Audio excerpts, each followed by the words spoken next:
Oysha roziyallohu anha Payg'ambarimiz sollallohu alayhi vasallamning ayollari. Abu Bakr Siddiq roziyallohu anhuning qizi. Oyshaning zo'r gapi bor ekan. Yusufni ko'rib deyshadi alayhissalom. Misr ayollari qo'llarini kesishdi husnini ko'rib. Agar u ayollar meni Rasulullohimni ko'rganida pichoqlarni yuraklar ko'rgan bo'lardi. Qanaqa yaxshi ko'rgan. Qanaqa yaxshi ko'rgan.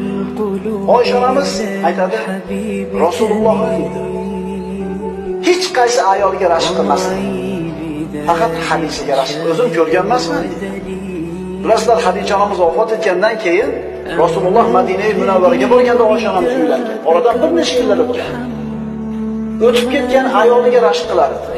Oysha onamiz aytadilar, kunlarning birida rashqim kelib, "Namuncha ko'p eslaysiz" dedi.